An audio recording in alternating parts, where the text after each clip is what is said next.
ಎಲ್ಲಾ ರೀತಿಯ ಭೌತಿಕ ಸುಖ ಸಂಪತ್ತನ್ನು ಅನುಭವಿಸಿಯೂ ಇದಕ್ಕಿಂತಲೂ ಮಿಗಿಲಾದದ್ದು ಇನ್ನಾವುದೋ ಇದೆ ಎಂದು ನಮ್ಮ ಅಂತರಾತ್ಮ ನುಡಿಯುತ್ತಿರುತ್ತದೆ. ಆಗ ಅಂತರಾತ್ಮದ ಶೋಧನೆಗಳಿಗೆ ಇಳಿದಾಗ ಭೌತಿಕವಾದುದಕ್ಕಿಂತ ಇನ್ನೇನೋ ಇದೆಯಲ್ಲ ಎನ್ನುವ ಪ್ರಶ್ನೆ ಮೂಡುತ್ತದೆ. ಆ ಪ್ರಶ್ನೆಗೆ ಉತ್ತರ ಕಂಡುಹಿಡಿಯಲು ನಾವು ಆ ದಿಕ್ಕಿನಲ್ಲಿ ಸಾಗಿ ಸಾಧನೆ ಮಾಡಬೇಕು. ನಾವು ಮಗುವಿನ ಮನಸ್ಸನ್ನು ಹೊಂದಿದಾಗ ಮಾತ್ರ ಹೊಸದೊಂದನ್ನು ಅರಿಯಲು ಸಾಧ್ಯ. ಇದು ನಾವು ನಮ್ಮ ಜೀವನದ ಉದ್ದೇಶವನ್ನು ಅರಿಯುವ ಆರಂಭದ ಹಂತ. ನಾವಿದಕ್ಕೆ ಮನೆ, ಮಠ, ಕೆಲಸಗಳನ್ನು ಬಿಟ್ಟು ಬದುಕಬೇಕಾಗಿಲ್ಲ. ಭೌತಿಕ ಜಗತ್ತಿನಲ್ಲಿದ್ದುಕೊಂಡೇ ನಮ್ಮ ಜೀವನದ ಇನ್ನೊಂದು ಆಯಾಮವನ್ನು ಅರಿಯಬಹುದು. ಈ ಸಮಯದಲ್ಲಿ ನಮ್ಮೊಳಗೆ ಜೀವನವೆಂದರೇನು, ಅದರ ಉದ್ದೇಶವೇನು, ಕರ್ಮವೆಂದರೇನು, ಮತ್ತೊಂದು ಜನ್ಮ ಉಂಟೆ ಇತ್ಯಾದಿ ಪ್ರಶ್ನೆಗಳೇಳಬಹುದು. ನೀವು ಮಗುವಾಗಿದ್ದಾಗಿನಿಂದಲೂ ಯಾರನ್ನು ತಾಯಿ ಎಂದು ಕರೆಯುತ್ತೀರೋ ಅವರೇ ನಿಮ್ಮ ನಿಜವಾದ ತಾಯಿ ಎಂದು ನೀವು ಭಾವಿಸಿದ್ದೀರೇ ಹೊರತು ನಿಮಗೆ ತಾಯಿಯ ನಿಜವಾದ ಅನುಭವವೇ ಇಲ್ಲ.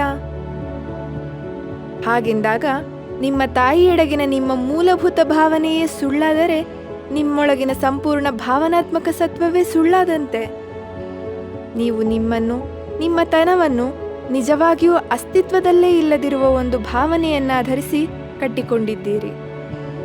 ನೀವು ತುಂಬ ಆಳವಾಗಿ ಇದನ್ನು ಗಮನಿಸಿದರೆ ಈ ವಿಷಯ ನಿಮ್ಮನ್ನು ನಡುಗಿಸುತ್ತದೆ. ಗುರುವನ್ನು ಪಡೆದ ವ್ಯಕ್ತಿಯ ಜೀವನದ ದೆಸೆ ಬದಲಾಗಿ ಅವನಲ್ಲಿ ನವಚೈತನ್ಯ ಹರಿಯುವಂತೆ ಗುರು ಮಾಡಬಲ್ಲರು. ಸರಳವಾಗಿ ಹೇಳಬೇಕೆಂದರೆ ಗುರುವಿನೊಡನೆ ಇರುವುದೇ ಜ್ಞಾನೋದಯದ ಅತ್ಯಂತ ಸರಳ ಮಾರ್ಗ.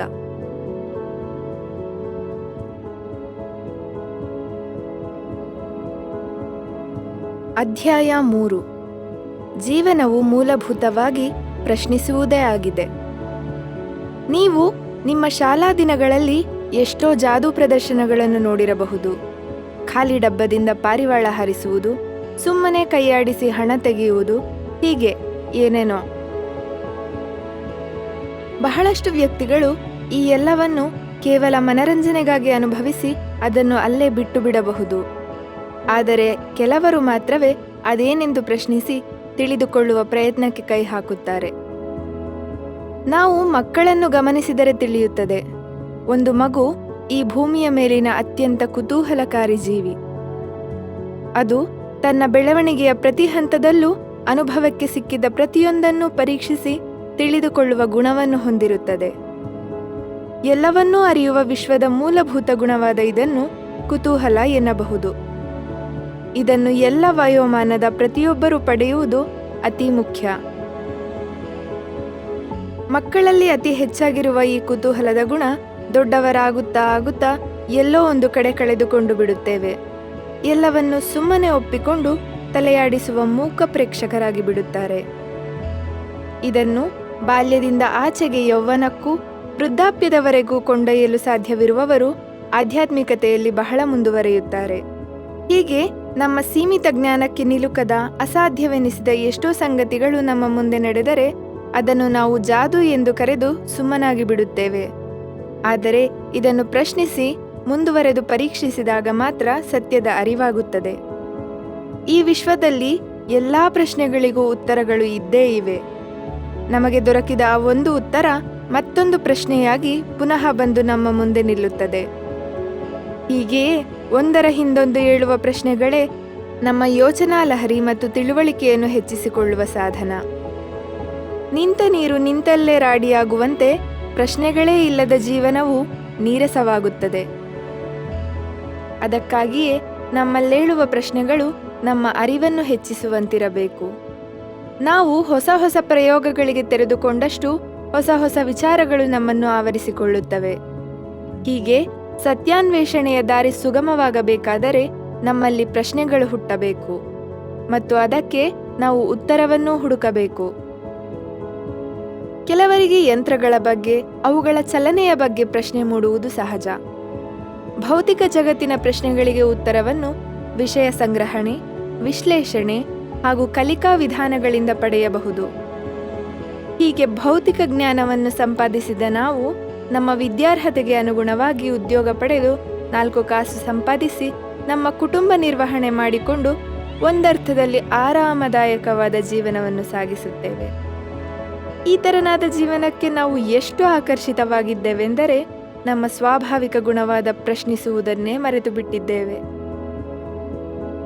ಇದಕ್ಕಿಂತ ಹೆಚ್ಚಿನದನ್ನು ಪಡೆಯಲು ನಾವು ಪ್ರಯತ್ನವನ್ನೇ ಮಾಡದೆ ಕೇವಲ ಭೌತಿಕ ಜ್ಞಾನ ಮತ್ತು ಗಳಿಕೆಯಲ್ಲೇ ಜೀವನವನ್ನು ಆರಂಭಿಸಿ ಅದರಲ್ಲೇ ಒದ್ದಾಡುತ್ತೇವೆ.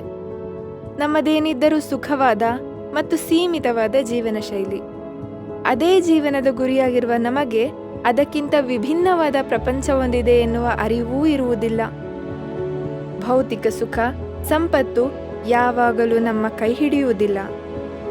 ಎಲ್ಲ ರೀತಿಯ ಭೌತಿಕ ಸುಖ ಸಂಪತ್ತನ್ನು ಅನುಭವಿಸಿಯೂ ಇದಕ್ಕಿಂತಲೂ ಮಿಗಿಲಾದದ್ದು ಇನ್ನಾವುದೋ ಇದೆ ಎಂದು ನಮ್ಮ ಅಂತರಾತ್ಮ ನುಡಿಯುತ್ತಿರುತ್ತದೆ. ಆಗ ಅಂತರಾತ್ಮದ ಶೋಧನೆಗಳಿಗೆ ಇಳಿದಾಗ ಭೌತಿಕವಾದುದಕ್ಕಿಂತ ಇನ್ನೇನೋ ಇದೆಯಲ್ಲ ಎನ್ನುವ ಪ್ರಶ್ನೆ ಮೂಡುತ್ತದೆ. ಆ ಪ್ರಶ್ನೆಗೆ ಉತ್ತರ ಕಂಡುಹಿಡಿಯಲು ನಾವು ಆ ದಿಕ್ಕಿನಲ್ಲಿ ಸಾಗಿ ಸಾಧನೆ ಮಾಡಬೇಕು. ಆ ಮೂಲಕ ನಮ್ಮ ಅನುಭವಕ್ಕೆ ಬಾರದ ಬದುಕಿನ ಇನ್ನೊಂದು ಆಯಾಮವನ್ನು ಅರಿಯಲು ನಾವು ಮುಂದಡಿ ಇಡಬೇಕು. ಈ ರೀತಿ ಆಗಲು ಮೊದಲು ನಮ್ಮನ್ನು ನಾವು ಖಾಲಿ ಮಾಡಿಕೊಳ್ಳಬೇಕು, ಅಂದರೆ ಮಗುವಾಗಬೇಕು. ನಾವು ಮಗುವಿನ ಮನಸ್ಸನ್ನು ಹೊಂದಿದಾಗ ಮಾತ್ರ ಹೊಸದೊಂದನ್ನು ಅರಿಯಲು ಸಾಧ್ಯ. ಇದು ನಾವು ನಮ್ಮ ಜೀವನದ ಉದ್ದೇಶವನ್ನು ಅರಿಯುವ ಆರಂಭದ ಹಂತ. ನಾವಿದಕ್ಕೆ ಮನೆ, ಮಠ, ಕೆಲಸಗಳನ್ನು ಬಿಟ್ಟು ಬದುಕಬೇಕಾಗಿಲ್ಲ. ಭೌತಿಕ ಜಗತ್ತಿನಲ್ಲಿದ್ದುಕೊಂಡೇ ನಮ್ಮ ಜೀವನದ ಇನ್ನೊಂದು ಆಯಾಮವನ್ನು ಅರಿಯಬಹುದು. ಈ ಸಮಯದಲ್ಲಿ ನಮ್ಮೊಳಗೆ ಜೀವನವೆಂದರೇನು, ಅದರ ಉದ್ದೇಶವೇನು, ಕರ್ಮವೆಂದರೇನು, ಮತ್ತೊಂದು ಜನ್ಮ ಉಂಟೆ ಇತ್ಯಾದಿ ಪ್ರಶ್ನೆಗಳೇಳಬಹುದು. ಈ ಪ್ರಶ್ನೆಗಳಿಗೆ ಉತ್ತರ ಸಿಕ್ಕಾಗ ನಮ್ಮ ಜೀವನ ಸಾರ್ಥಕವಾಗುತ್ತದೆ. ಹೀಗೆ ನಾವು ನಮ್ಮ ಸಂಚಿತ ಜ್ಞಾನವನ್ನು ಶೂನ್ಯಗೊಳಿಸಿದಾಗ ಹೊಸ ಪ್ರಪಂಚವನ್ನೇ ಕಾಣಬಹುದು. ಅಲ್ಲಿ ನಮಗೆ ನಮ್ಮ ಪ್ರಶ್ನೆಗಳಿಗೆ ಉತ್ತರ ಸಿಗುತ್ತವೆ. ಈ ರೀತಿ ನಮ್ಮ ಜೀವನದ ನಿಜವಾದ ಉದ್ದೇಶವನ್ನು ನಾವು ಅರಿತುಕೊಳ್ಳಬಹುದು. ಈ ಭೌತಿಕ ಜ್ಞಾನದಿಂದ ಶೂನ್ಯಕ್ಕೆ ಹೋಗುವುದನ್ನು ನಾನು ಒಂದು ಚಿಕ್ಕ ದೃಷ್ಟಾಂತದ ಮೂಲಕ ವಿವರಿಸಬಲ್ಲೆ. ಈಗ ನೀವೊಮ್ಮೆ ಊಹಿಸಿಕೊಳ್ಳಿ, ನೀವು ಚಿಕ್ಕ ಮಗುವಾಗಿದ್ದಾಗಿನಿಂದಲೂ ನಮ್ಮ ಮನೆಯಲ್ಲಿ ನಮ್ಮ ಜೊತೆಯಲ್ಲಿ ಬೆಳೆದಿದ್ದೀರಿ. ಆಗ ನೀವು ನನ್ನ ತಾಯಿಯನ್ನೇ ನಿಮ್ಮ ತಾಯಿ ಎಂದು, ನನ್ನನ್ನು ನಿಮ್ಮ ಸಹೋದರ ಎಂದುಕೊಳ್ಳುತ್ತೀರಿ. ನಿಮ್ಮ ತಾಯಿಯ ಮೇಲಿರುವಷ್ಟೇ ಪ್ರೀತ್ಯಾದರಗಳನ್ನು ನನ್ನ ತಾಯಿಯ ಮೇಲೂ ತೋರಿಸುತ್ತೀರಿ. ನೀವು ಮಗುವಾಗಿದ್ದಾಗಿನಿಂದಲೂ ಯಾರನ್ನು ತಾಯಿ ಎಂದು ಕರೆಯುತ್ತೀರೋ ಅವರೇ ನಿಮ್ಮ ನಿಜವಾದ ತಾಯಿ ಎಂದು ನೀವು ಭಾವಿಸಿದ್ದೀರೇ ಹೊರತು ನಿಮಗೆ ತಾಯಿಯ ನಿಜವಾದ ಅನುಭವವೇ ಇಲ್ಲ. ಹಾಗೆಂದಾಗ ನಿಮ್ಮ ತಾಯಿಯೆಡೆಗಿನ ನಿಮ್ಮ ಮೂಲಭೂತ ಭಾವನೆಯೇ ಸುಳ್ಳಾದರೆ ನಿಮ್ಮೊಳಗಿನ ಸಂಪೂರ್ಣ ಭಾವನಾತ್ಮಕ ಸತ್ವವೇ ಸುಳ್ಳಾದಂತೆ. ನೀವು ನಿಮ್ಮನ್ನು, ನಿಮ್ಮ ತನವನ್ನು ನಿಜವಾಗಿಯೂ ಅಸ್ತಿತ್ವದಲ್ಲೇ ಇಲ್ಲದಿರುವ ಒಂದು ಭಾವನೆಯನ್ನಾಧರಿಸಿ ಕಟ್ಟಿಕೊಂಡಿದ್ದೀರಿ.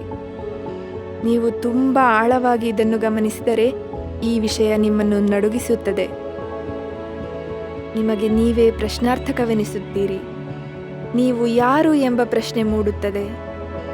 ಈ ಪ್ರಶ್ನೆಯು ನಿಮ್ಮ ಆಧ್ಯಾತ್ಮಿಕ ಜೀವನದ ಮೊದಲ ಹೆಜ್ಜೆ.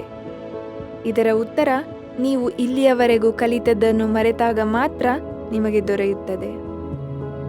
ಕೇವಲ ಪ್ರಾಪಂಚಿಕ ವಿಷಯಗಳಲ್ಲೇ ತುಂಬಿದ ನಿಮ್ಮ ಮೆದುಳಿಗೆ ಅದನ್ನು ಮರೆಯುವುದು ಅಷ್ಟು ಸುಲಭವಲ್ಲ. ಒಮ್ಮೆ ಈ ಪ್ರಾಪಂಚಿಕ ವಿಷಯಗಳು ನಮ್ಮ ಮನಸ್ಸಿನಿಂದ ಖಾಲಿಯಾದರೆ ಜೀವನ ಹೇಗಿದೆಯೋ ಹಾಗೆಯೇ ಕಾಣುತ್ತದೆ. ಆನಂತರ ನಿಮ್ಮ ತಾಯಿಯನ್ನು ನೀವು ನೋಡಿದಾಗ ಯಾವ ಭಾವನೆಗಳೂ ನಿಮ್ಮನ್ನು ಕಾಡದೆ ಅವಳನ್ನು ನೀವು ನಿಮ್ಮ ಜೀವನದ ಭಾಗವೆಂದು ನೋಡಿಕೊಳ್ಳುತ್ತೀರಿ.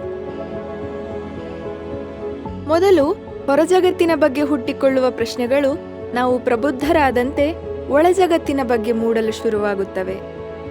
ಬಾಹ್ಯ ಜಗತ್ತಿನ ಪ್ರಶ್ನೆಗಳಿಗೆ ಉತ್ತರಿಸಲು ನಮಗೆ ನೆನಪು, ಜ್ಞಾನ, ಕಲಿಕೆ ಎಲ್ಲವೂ ಬೇಕು. ಆದರೆ ನಮ್ಮ ಅಂತರಂಗದಲ್ಲಿ ಹುಟ್ಟುವ, ನಮ್ಮ ಅರಿವು ಕೇಳುವ ಪ್ರಶ್ನೆಗಳಿಗೆ ಬಹಿರಂಗದ ನಿರಕ್ಷರತೆ ಬೇಕು. ನೆನಪು ಬಾಹ್ಯ ಗಮನಗಳಿಂದ ಮುಕ್ತವಾಗಿ ಅಂತರ್ಮುಖಿಯಾದಾಗ ಮಾತ್ರ ನಮ್ಮ ಜೀವನದ ಬಗ್ಗೆ ಅರಿವು ಮೂಡಿ ಅಂತರಂಗದ ಪ್ರಶ್ನೆಗಳಿಗೆ ತಾನಾಗಿಯೇ ಉತ್ತರ ಸಿಗುತ್ತದೆ. ನೀವು ಯಾರು ಎಂಬ ಪ್ರಶ್ನೆಗೆ ಉತ್ತರ ಸಿಕ್ಕಿದರೆ ಮತ್ತೆ ಯಾವ ಪ್ರಶ್ನೆಗಳೂ ಉಳಿಯುವುದಿಲ್ಲ.